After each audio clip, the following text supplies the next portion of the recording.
Welcome back to Unlocked. Thanks for listening again. So I wanted to talk about a trend that I have been noticing lately. And it's realizing that based on the industry you're in, where it's going. So for example, I'll give you a real estate example. I was reading a book called The Business, or recapping a book. I haven't read it in a minute, but The Business of the 21st Century is a book by Robert Kiyosaki, who is a multimillionaire in the real estate space. And Robert Kiyosaki wrote the book Rich Dad Poor Dad, which is, I believe, the book most sold in finances in the entire world, translated into all these languages. It is a great book, especially if you've never been into if you're new into the into the workforce. It's a great book. I think he made one also for teenagers, which is interesting. So he also wrote a book about the business of the 21st century. In the book, he was talking about really the direct sales industry. And I think it's interesting because this book was written, I believe, in 2011. So obviously there was a big crash in the economy in 2008, 2009 with the housing market and the real estate bubble and all that.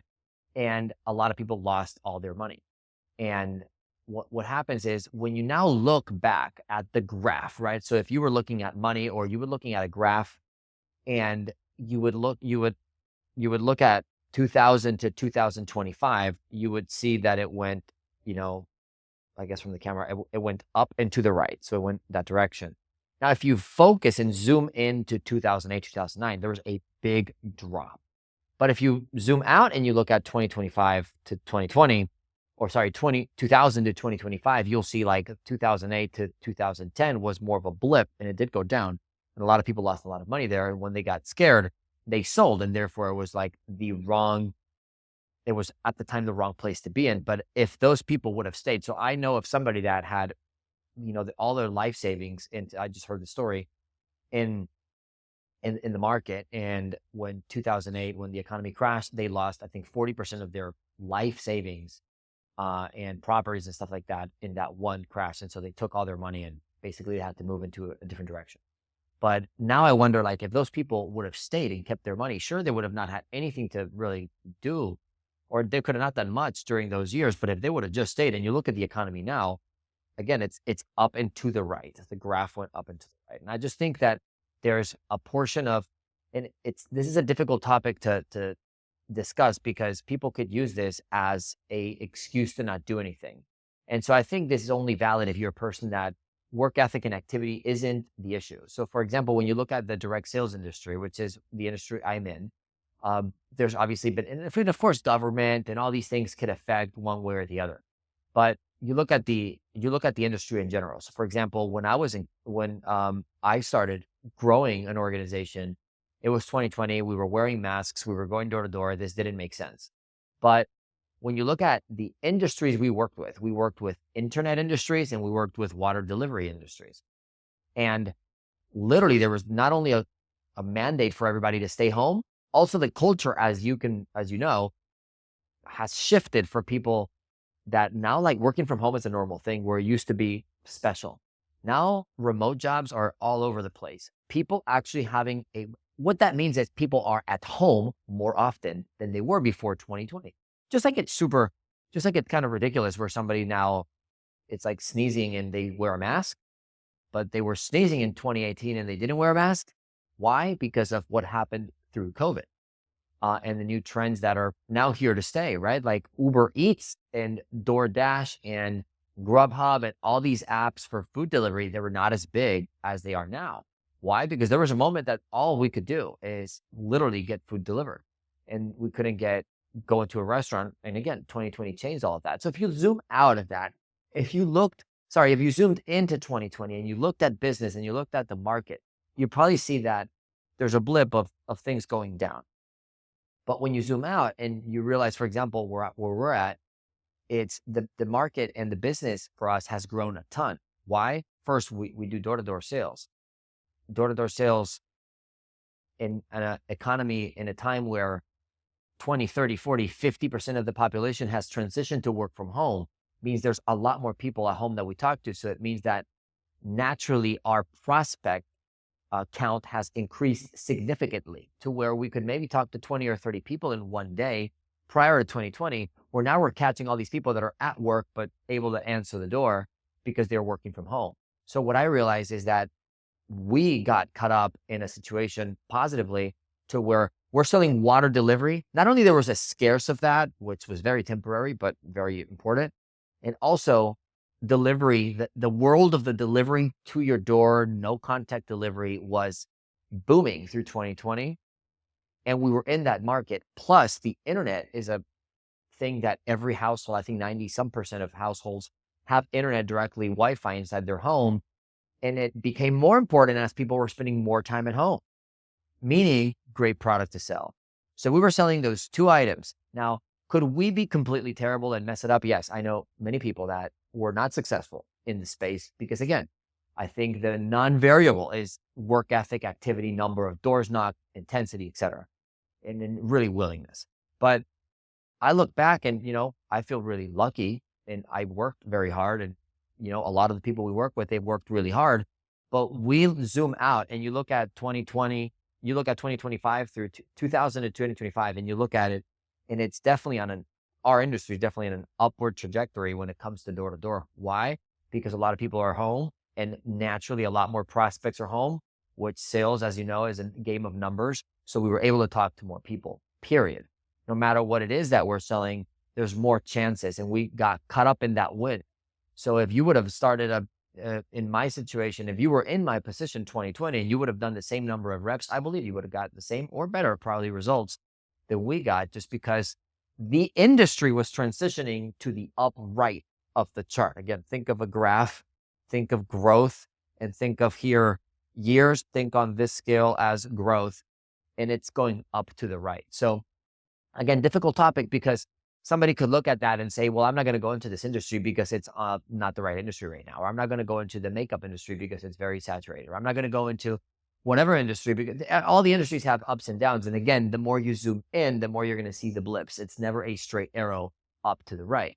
You're always going to see the blips. But I do challenge you, if you're already in an industry that you've been in for a minute, to really look. And I've always been the person to I don't want to watch the news. I don't watch the news. I just watched it to see who would win the election, and that's it. And so, but now I realize, and it's probably a combination of that. Plus I'm getting older. And I think, when I'm 20, I would criticize people that would watch the news. You're old. And now here I am. I do think it's more important. Why? Just to understand where's the industry going. And if I'm into industry, not that I'm going to leave an industry because of the market going up and down. I just got to zoom out and look at where was my industry 25 years ago when I was not in it. That can help you predict where it's going to be 25 years from now. And again, God forbid there's a pandemic, there's a crazy fire, there's something that goes on that creates a disruption, but typically disruptions are just blips. You have to zoom out and look at where's the industry. And so if you're in door to door, I challenge you to think, hey, it is actually a great industry. Maybe it wasn't actually 5 to 10 years ago because it was kind of like an old school type of sale, etc. But I see all these companies coming out of, Salt Lake City, Utah, and coming out of everywhere where door to door is on the rise. Why? Because there's just more people at home and there's less people working a regular job. There's more people working, in a computer from home. They need faster internet. They need food delivered. So if you're in a delivery industry, it's probably increased so much more. Think about how many ways you have to deliver a package now outside of UPS and FedEx. You have so many companies that can deliver a package. You can forget your backpack somewhere, and an Uber delivery person can just grab your backpack from wherever you forgot it and bring it to your house. So you get to bring things from home that you forgot into wherever you're at through a delivery system that we didn't have a few years ago. You got to remember, Uber was, I think, born in 2010. This concept did not even exist. So again, I just want you to realize, hey, what industry are you in? And ask people that have been around longer than you and find out 2025 through 2030, is it going to move up or not? You might be in a blip and you might be on the down right now, maybe not, but you could figure out if you are, because typically you are the person that's the variable. You could figure out if the industry is going to grow or not. When I look at what we're doing, the industry is going up to the right. So if I get caught up in that wind and that tornado and that speed, and I'm putting in my activity, my repetitions, I'm putting in the action, I'm doing the work, the industry is going to grow. I'm just going to be a part of it. If I was not in the industry would grow either way. And I believe that this is important because you could select if your brand, maybe you're 18 years old, you're like, what space do I go to? Oh, they're telling me to use my passion. Nobody's passionate to do something for 40 or 50 years. People are passionate about progress, about growing, feeling like they're accomplishing something, feeling important in a workplace. That's what people are passionate about. So it's not so much about what I do, but what it's more about where am I going? Where is this team business training going? And of course, the variable is always you. You can get into a great industry and be a loser because you do not do enough of the work and you think that the industry is just going to carry you. You could also go into a losing industry. And if you're a winner, I believe Elon Musk, if he got into whatever he got into, he would probably make it better and he would see a blip of growth because he's Elon Musk and he would have enough resources, time, and talent to get something going. But so again, you're the variable. And I want you to always remember you are the variable. But at the same time, hey, how much can I zoom out and realize, is this business growing? Our business grew 50% year over year. And I'm not as talented as that number says. Like our organization grew 50% in revenue in 12 months. It sounds great.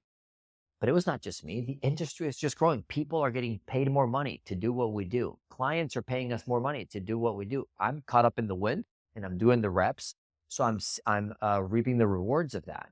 But at the same time, you have to do your part too. So I would challenge you to believe, hey, whether you're getting into a new industry or you're not, where is the industry going? It's interesting to know that. And also, am I the variable? Am I going to be the squeaky wheel? The squeaky wheel gets the grease. Am I going to be the person that gets caught up in the wind, or am I the person that no matter where the wind's blowing, I get stuck because I'm not doing enough work, right? So hopefully that gives you something to think about in terms of the business you're in. Is it growing? Ask around people that have been around longer than you.